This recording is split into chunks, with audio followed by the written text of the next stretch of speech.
အင်္ဂလိပ်စကားပြောနေ့စဉ်လေ့ကျင့်နေတဲ့သူတွေအတွက်ဒီ speaking patterns နဲ့ linking words တွေကိုအသုံးပြုပြီးတော့နေ့စဉ်လေ့ကျင့်မယ်ဆိုရင်ခဏတင်မဲ့တော်တော်လေးကိုပြောလာနိုင်ပါလိမ့်မယ်ဒီလိုဆိုရင်အခုစတင်ပြီးတော့လေ့ကျင့်ကြည့်အောင်စပြီးမလေ့ကျင့်ခင်မှာဒီ composition မှာပါတဲ့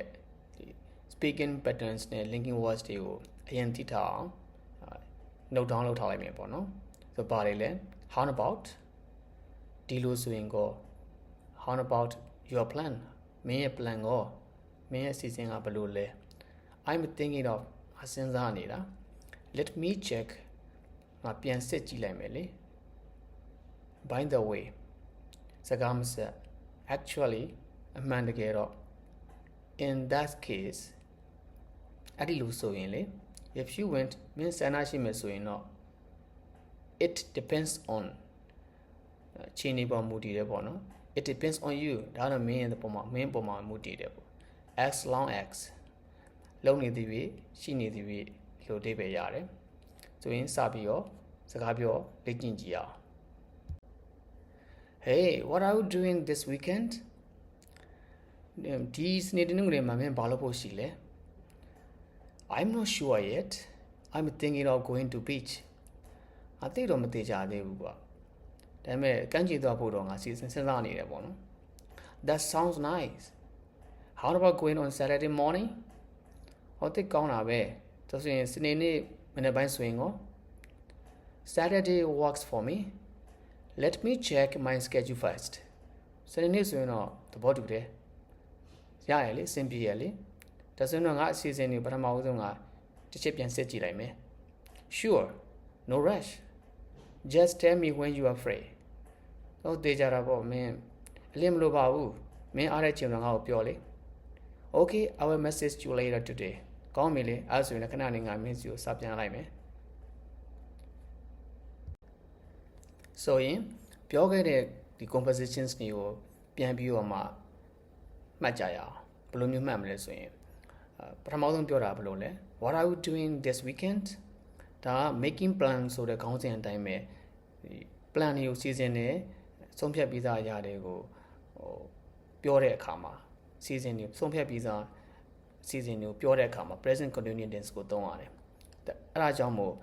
what are you doing this weekend လို့မေးတာဆိုရင်နောက်တစ်ခုက I'm not sure yet I'm thinking of going to beach ဒါအခုတလောစဉ်းစားနေတယ်ပေါ့တလောစဉ်းစားနေတာ I'm thinking of going to beach ကမ်းခြေကိုသွားဖို့ငါစဉ်းစားနေတယ်နောက်တစ်ခုက that sounds nice ဒါဟောသိကောင်းတာပဲလို့ပြောတာဟုတ်ပြီနော် sound ရဲ့နောက်မှာအဲ့ adjective နဲ့သုံးလို့ရတယ်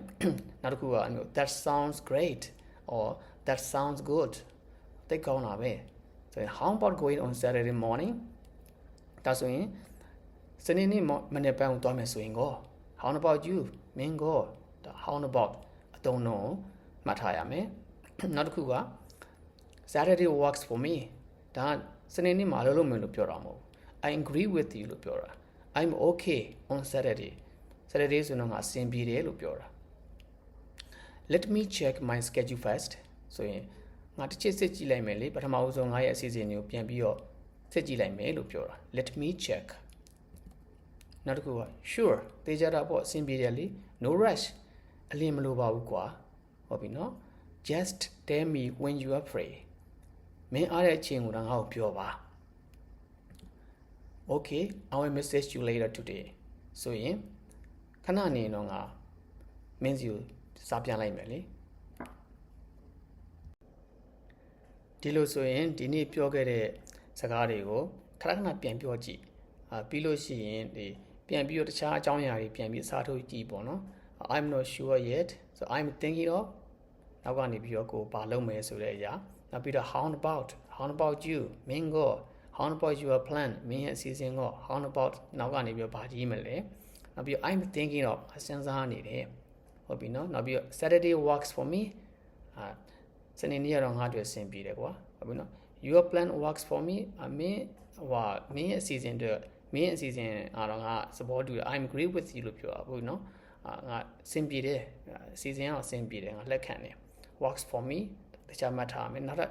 ဘယ်လိုမျိုးတွေကကိုကဘယ်လိုပြန်သုံးဘယ်လိုအခြေအနေမျိုးမှာဘယ်လိုပြန်သုံးမလဲဆိုတာကိုကနဲ့ကိုပြန်ပြီးတော့စဉ်းစားမယ်ပြန်ရေးကြည့်မယ်ပြီးရင်ပြန်ပြောမယ်ပြီးရင် let me check နော်ငါပြန်ပြီးကြည့်လိုက်မယ်လေ let me check my pocket money ငါမှ30% ရှိသလားမရှိသေးငါပြန်ကြည့်လိုက်မယ်ပေါ့နော်လောက်လားမလောက်လားဒါမျိုးပေါ့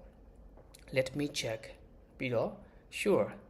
စင်ပြေရလေ sure စင်ပြေရလေ no rush ဟုတ်ပြီနော်အလင်းမလို့ပါဘူး just tell me ငါ့ကိုတော့ပြောပြပါဒါမျိုးဆိုအဲ့လိုကိုကဒီစကားလုံးတွေ့ပြီဆိုရင်နောက်ထပ်အကြောင်းအရာဘာတွေနဲ့ပေါင်းပြီးတော့ပြောလို့ရမလဲအဲ့ဒါလေးပြန်ပေါင်းမယ်ပြီးရင်ပြန်ပြီးတော့ practice လုပ်မယ်ဒါဆိုရင်တဖြည်းဖြည်းနဲ့နေ့စဉ်လေ့ကျင့်သွားမယ်ဆိုရင်တဖြည်းဖြည်းလေးနဲ့ကိုကပြောလာနိုင်မယ်ပြောရဲလာမယ်ပေါ့နော်ဒါမျိုးပဲလေ့ကျင့်ရတာပေါ့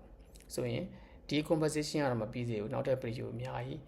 လာအောင်မယ်ပေါ့နော်ဒီ conversation နဲ့ပတ်သက်တဲ့အကြောင်းအရာတွေပေါ့ဒီ conversation ကိုပဲအကြောင်းအရာကိုပဲထပ်ပြောတဲ့ဟာရှိသေးတယ်အခုက video ကအရန်ရှိသွားမှာမို့ဆရာတွေလောင်းနဲ့ပဲဖြတ်ချလိုက်တယ်ပေါ့နော်ဆိုရင်နောက်ထပ် video နဲ့ထပ်လာမယ်ဆိုရင်ထပ်ပြီးလေ့ကျင့်ကြမယ် see you in next video